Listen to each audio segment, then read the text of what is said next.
Hey guys, Tyler with Meeple Mountain here, bringing you another board game review. This time from our friends at Nickley Games, who have a new 2 to 4 player little social deduction adjacent game called HORDE. This is a semi-cooperative game where you and up to 3 other players are going to take on the role of survivors dropped into the apocalyptic wastelands of a zombie apocalypse. You are working together to survive and attempt to board an escape chopper and get out of the DMZ, wherever this outbreak has occurred. And so you're going to be working together to kind of overcome some dangers, kill some zombies, and ultimately generate enough escape tokens so that you can call the chopper and then board the chopper. Sounds simple enough, and it is, if you all work together. The trick is that there's really a lot of incentive to maybe not work together with your opponent. There may be incentive for you to try and board the chopper, and if you have conflicting interests, then maybe no one gets to board the chopper. You might want to turn into a zombie. You may become a zombie unintentionally. There's lots of things that can happen within the game that break down that very, very important cooperation within a game of HORDE.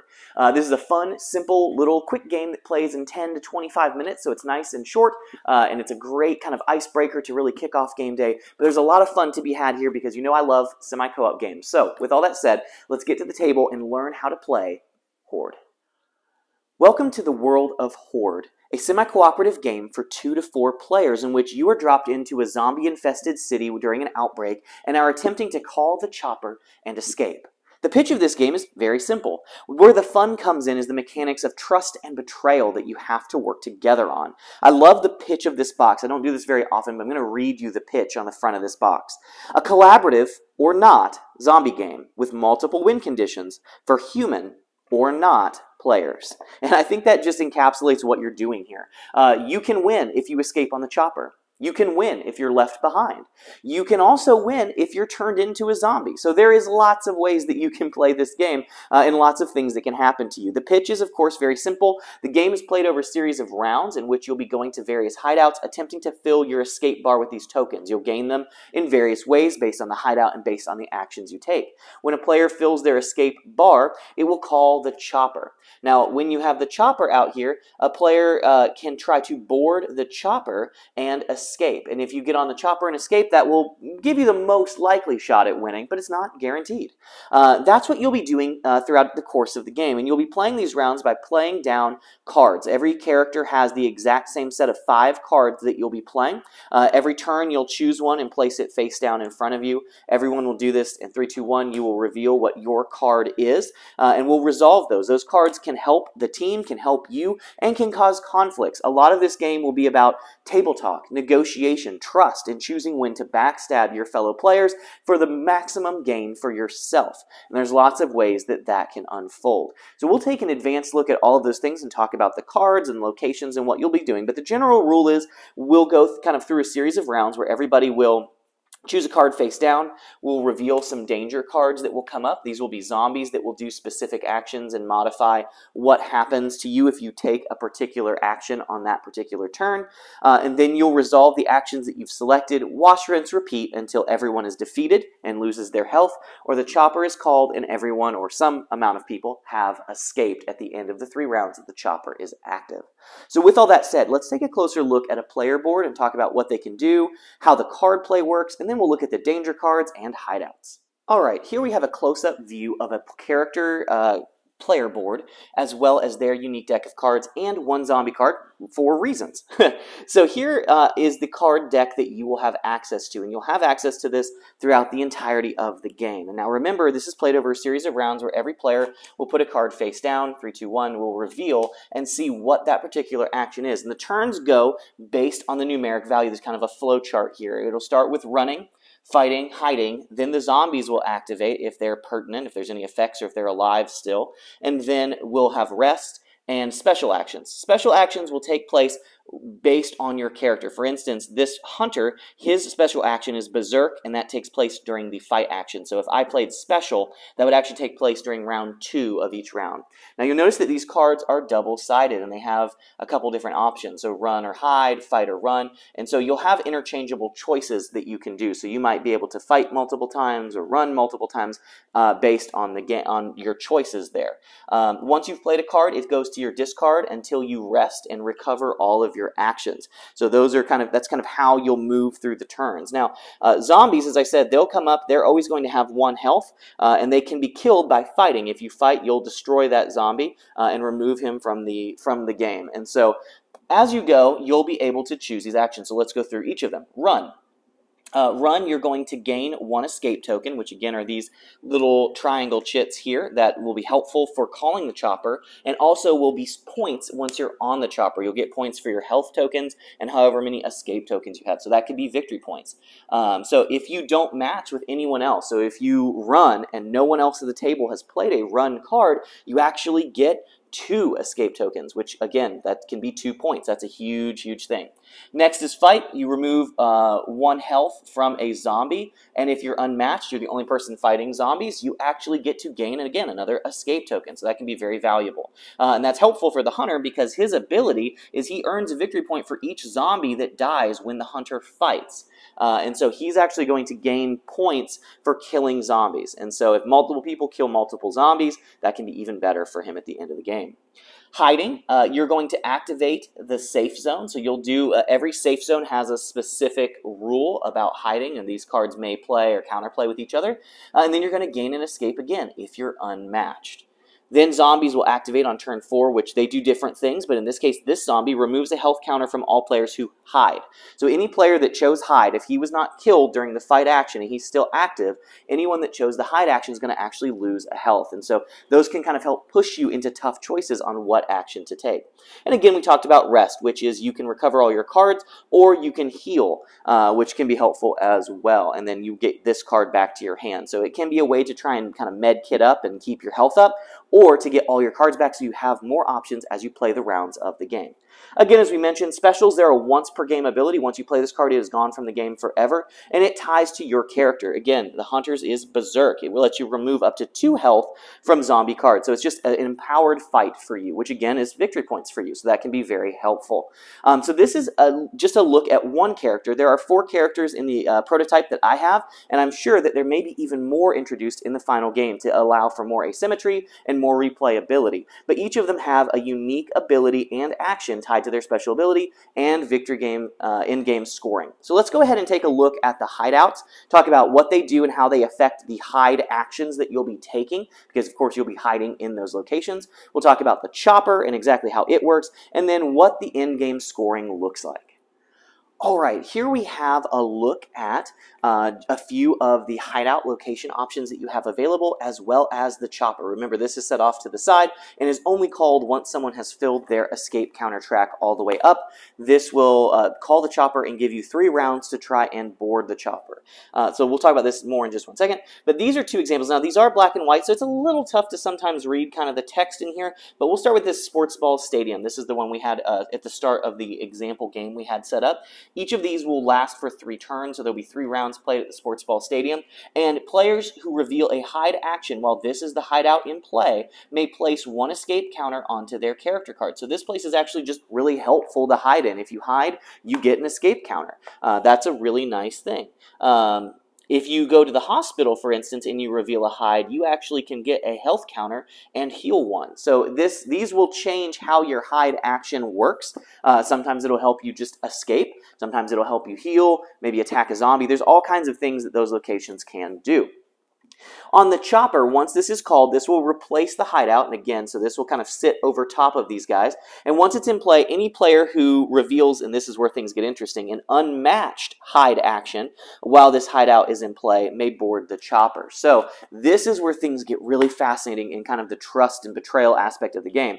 If you reveal a hide and no one else does, you get to board the chopper. That means you'll get to score, most likely, the most points, because the points will be all of your escape tokens you have, plus all of your remaining health tokens you have, plus your unique scoring ability. So that can be a lot of points, and that can be a good thing for you, But it also could be bad for your opponents, who are, technically your teammates, but really your opponents. They want to get the most points. And so they may keep playing a hide card as well to try and block you from getting out there so you can't escape. And remember, you only have a limited number of cards that you can play, without having to rest. There's only 2 hides at max that you could play throughout your deck of cards. And so you may not have access to all those. Someone else may, and there may be kind of like a reason to block their card play to prevent them from getting on the chopper, because they may beat you and they may run out of time before they could actually try to get on the chopper again. And so a lot of times at this point it becomes a mad dash for everyone playing hide cards, everyone trying to stall someone else out to make sure they're the only one on the chopper so they have kind of a guaranteed victory.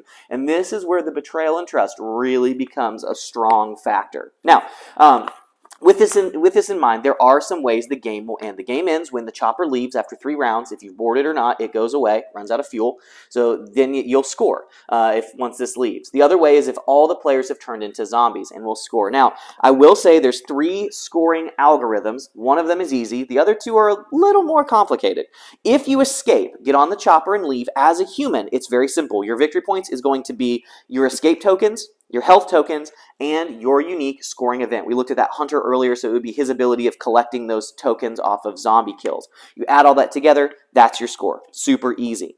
If you get left behind as a human, so you're still human at the end of the game, but the chopper left, you weren't able to get on, now we get into some kind of a little mathy thing here. So what you're going to do is you're going to do this, you're going to calculate your victory points by first adding your escape counters and health counters of every player who is left behind. So if it's just you, it's just your escape tokens and health. If it's you and another player, you're going to add all those together and get a total there.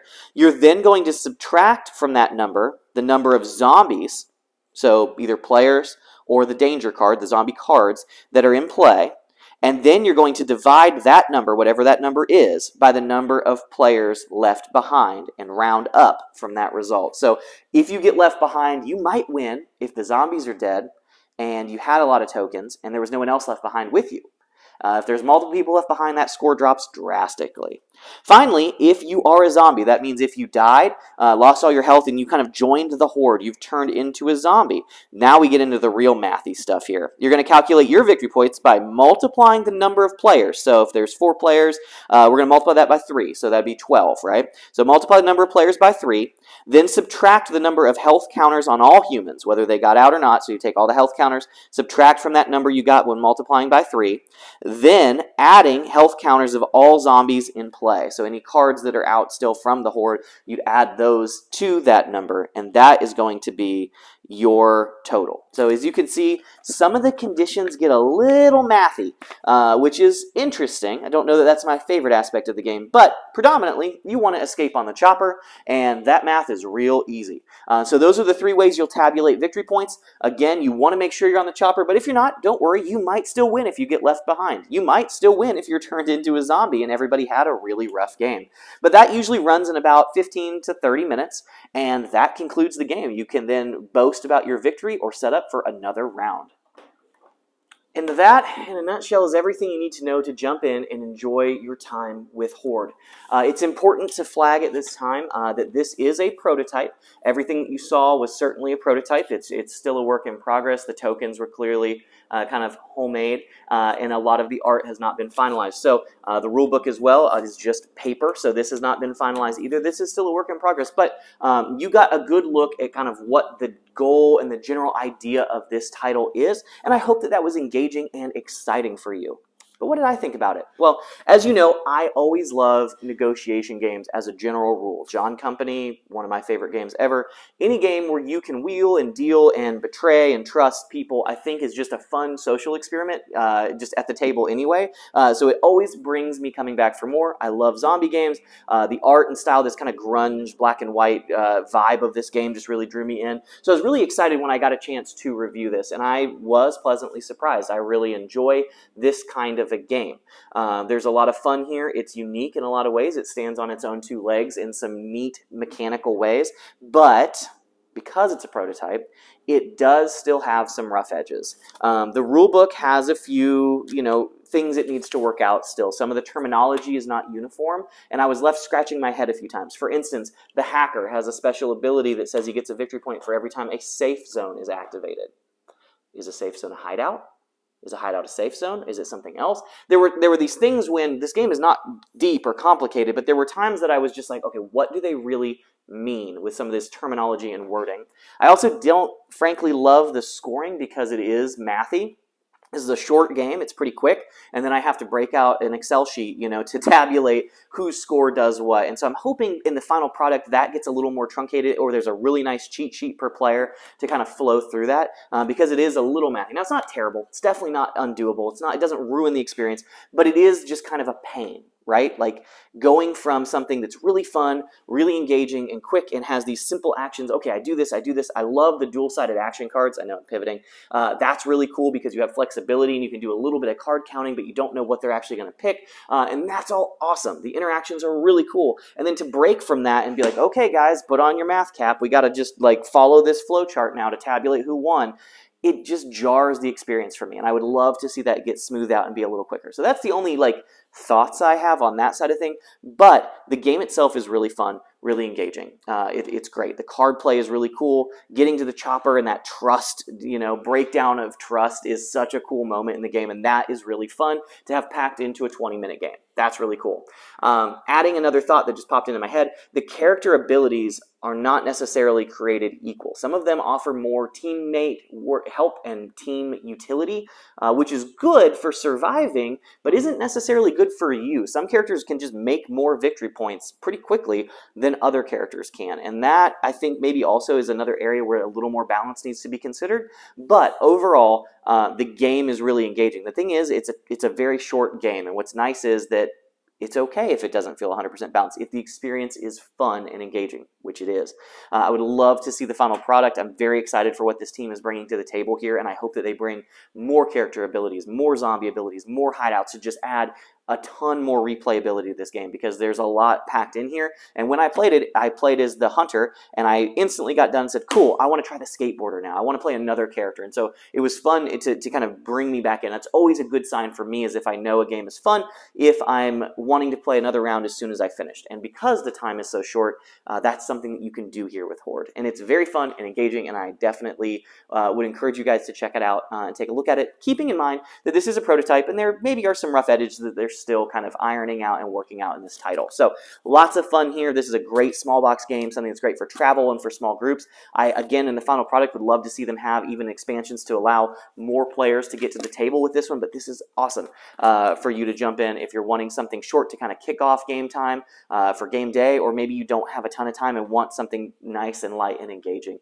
This game is going to hit all of those things out of the park, and I think you guys are really going to enjoy what they've packed into this tiny little box. So thank you guys so much for coming and checking out our video. I hope that you'll continue to come to Meeple Mountain for all of your board game related content and needs. We love putting out content. If you like what we're doing, let us know. Like, subscribe, hit the bell to get notifications for when we put out new content. We're trying to keep that content rolling out fresh for you guys as often as we can. We love this hobby. We love you guys, and I hope that you enjoy the stuff that we're doing. So we want to thank you for coming and checking out this video, and as always, happy gaming. Thanks for checking out this video. I hope you enjoyed it. Check out these links to find some other games you might want to bring to the table. This is Tyler Williams, signing off.